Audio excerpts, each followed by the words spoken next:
On a accompagné plus de 5000 papas depuis 3 ans, et laisse-moi te dire qu'on n'a pas eu 5000 hommes qui pratiquaient la musculation depuis longtemps. Bien au contraire, la plupart n'en avaient soit jamais fait, et ils découvraient totalement cette activité avec nous. C'est la première fois que je fais de la muscu, tu vois? J'ai Mhm. jamais été amené à en faire, je me suis équipé. Ou au mieux, ils en avaient déjà fait dans leur adolescence ou dans leur vingtaine, mais arrivés à 40 ans et au-delà, on n'a plus le même corps, il réagit plus pareil, et même, si t'as pas bougé depuis longtemps, t'es perdu dans un certain rythme de vie qui te laisse plus tellement de temps pour prendre soin de toi. Ça peut être aussi assez intimidant de remettre tous tes muscles à l'épreuve, et quand tu rentres dans une salle de sport, tu peux être vite perdu. Il y a des machines, il y a des barres, il y a des haltères, il y a des kettlebells. Plus tu vois tout le monde faire les mêmes exercices plus ou moins, avec des techniques très variables, et tu ne sais pas forcément discerner qui est la bonne exécution, qui est l'exécution qui est dangereuse, de qui dois-je prendre exemple ou de qui devrais-je me méfier. Puis surtout, quels exercices privilégier. T'as pas 2 heures à passer à la salle de sport tous les jours. Tu vas pas faire le tour de tous les exercices. Moi je suis Thomas et mon boulot c'est d'optimiser l'alimentation et l'entraînement des papas qui veulent se reprendre en main avec notre équipe de coachs, qui veulent atteindre leur poids de forme et qui veulent le maintenir sur la durée. On a aussi bien des entrepreneurs, des médecins, des papas qui travaillent en tant que routiers, qui ont une famille ou pour qui il faut le nectar de l'efficacité et à qui on doit d'éviter le fameux « je vais à la salle tous les jours mais je perds pas de poids ». Donc laisse-moi te donner ici les 6 exercices que tu dois absolument faire pour avoir le maximum de résultats sans perdre ton temps. Et c'est pas tout, je vais aussi te donner les clés pour une bonne exécution, pour que tu puisses te mettre en sécurité et puis faire de la viande comme on dit. Je mets le soulevé de terre en premier parce que c'est l'exercice où on peut mettre le plus de charge. Et il faut que tu saches que la prise de muscle, elle se fait en respectant toujours ces 3 mêmes facteurs. D'abord la tension mécanique, c'est-à-dire la charge que tu soulèves. En second, le stress métabolique, c'est le temps pendant lequel tu le fais. Et enfin, la surcharge progressive, c'est le fait que tu fasses évoluer progressivement les 2 premiers paramètres. Et un facteur qui est prépondérant, c'est le stimulus, la charge à laquelle tu soumets ton corps et tes muscles. Alors, forcément, un exercice où tu peux mettre une charge importante, ça pourrait être à privilégier. Le soulevé de terre, ça peut faire peur. On craint souvent de se bloquer le dos ou de se faire le fameux tour de rein, même si c'est une expression qui est pas très juste scientifiquement. Laisse-moi t'expliquer les points clés de cet exercice. Il y a un débat dans le monde du fitness sur l'importance ou non de savoir placer son dos sur le soulevé de terre. Mon opinion, c'est que savoir maîtriser son corps, c'est toujours mieux et sécuritaire. Alors, placer son dos, c'est quoi? C'est arriver à resserrer ses omoplates, à bouger son bassin, le dos est fixé en haut, fixé en bas, il y a de grandes chances pour que tout aille bien entre les deux. Ensuite, il faut parvenir à garder cette fixation, cette stabilité, en allant chercher la barre en bas. Et le jeu du soulevé de terre, c'est de garder en tout temps la barre la plus proche des jambes, la plus proche de ton centre de gravité. Qu'il y ait un espace qui soit le plus minimum possible entre la barre et toi, ça va davantage protéger ton dos, ça diminue grandement le risque d'erreur. Je parle beaucoup de protéger son dos et c'est justement pour ça que le soulevé de terre, c'est un exercice qui fait peur. On en a bien conscience, mais en même temps, c'est aussi un exercice qui se transfère directement dans ton quotidien. Puisque qui peut le plus, peut le moins.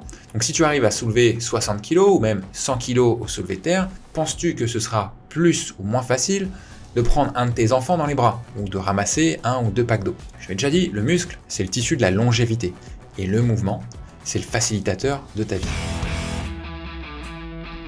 Dans la même logique, je te présente le squat, le second mouvement où tu pourras soumettre ton corps à une charge assez importante et procurer un stimulus qui est fort à l'ensemble de tes muscles. Je parle du squat lourd avec du poids sur le dos ou sur les épaules. Mais le squat, ça reste l'action de s'accroupir. On ne peut pas résumer ça à une flexion de jambes.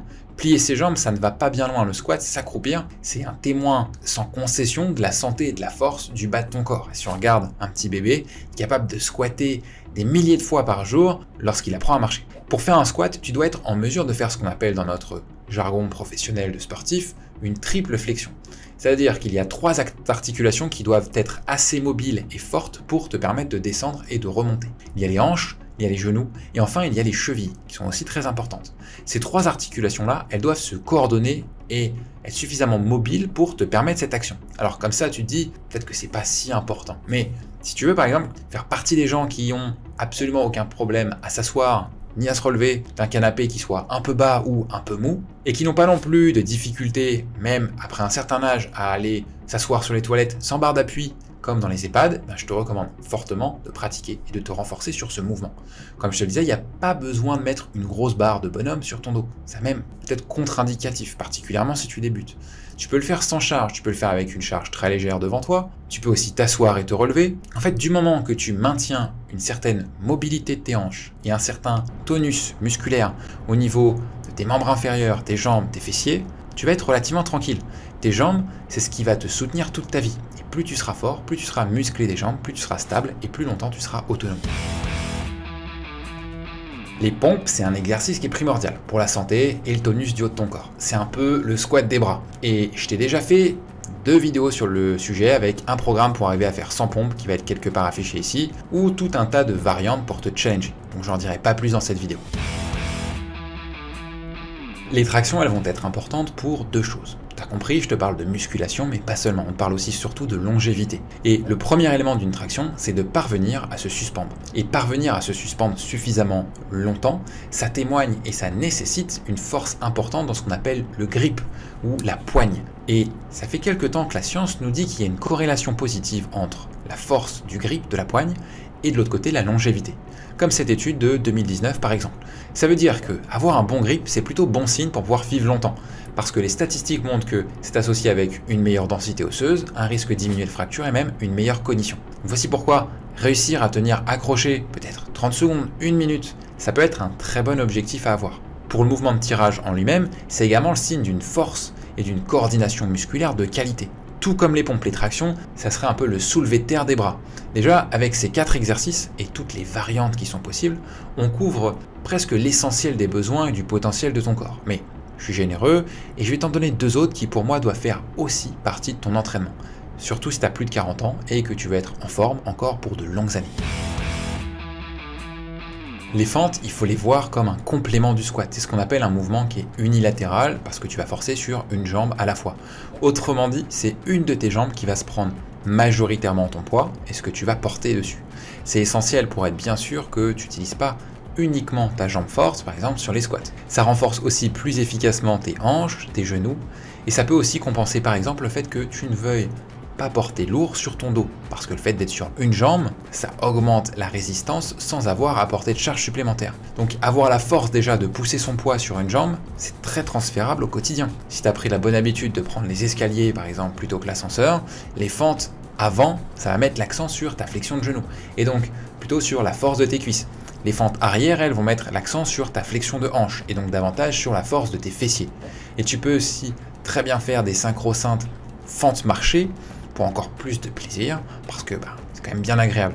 Et il existe aussi tout un tas de variantes et de possibilités de progression, au même titre que on l'a vu avec les tractions ou avec les pompes. On arrive au dernier exercice, et celui-là va peut-être te surprendre. Déjà par rapport à son nom, la marche du fermier, c'est relativement original. C'est un exercice qui est très simple et tu vas vite comprendre pourquoi il est intéressant et important. Ça consiste à ramasser des charges dans chaque main, puis à marcher avec. Le but étant de résister à la déformation de ton mouvement, c'est-à-dire de rester bien droit, bien stable au niveau de ton buste. Ça te rappelle pas quelque chose? Ce serait pas pratique de trimballer ses courses sur un seul trajet. Plus sérieusement, il s'agit là d'un travail de 2 composantes essentielles dont je t'ai déjà parlé. En 1, le grip. Arriver à tenir une charge qui est importante, lourde, à la force des poings, ça fait partie des marqueurs de santé. En 2, le gainage. Résister contre la déformation, rester stable, rester droit, verrouiller le dos, c'est une action qui fait intervenir en plus l'ensemble des muscles qui vont entourer ta colonne vertébrale, mais aussi les muscles moteurs des jambes. Donc plus tes muscles seront solides, plus ta colonne sera en sécurité. Et c'est pas vraiment le meilleur exercice pour développer de la masse musculaire, qu'on soit clair là-dessus. Mais c'est un excellent exercice d'assistance, il permettra de progresser sur les autres, et c'est un transfert extrêmement direct dans ton quotidien et dans le maintien de ta posture. Concluons cette vidéo sur les exercices fondamentaux pour moi d'un programme de musculation pour un homme qui est dans la force de l'âge et qui souhaite rester en forme pendant encore de très longues années. C'est un choix qui peut être différent selon les goûts, selon ton matériel ou selon tes possibilités. Mais tu vas remarquer que je t'ai pas parlé ici d'apparence physique. C'est un critère, mais ici, ces choix-là, ils sont avant tout judicieux pour assumer pleinement ton quotidien pendant de longues années. Pour toi, pour la vie avec tes proches, pour ton autonomie, comme pouvait nous le dire Alain Gustave lors de son interview. C'est pas tellement d'être musclé mais c'est surtout à long terme de garder mon autonomie. J'encourage tous les hommes de plus de 40 ans à pratiquer la musculation. Comme tu l'as vu, ça n'a pas à prendre toute la place dans ton emploi du temps ou dans tes affaires ou dans ta maison. Mais c'est essentiel. Et si tu veux te faire guider par l'un de nos coachs pour être certain de faire ça bien et en sécurité, alors Le lien pour réserver un appel avec l'un de nos coachs est en description.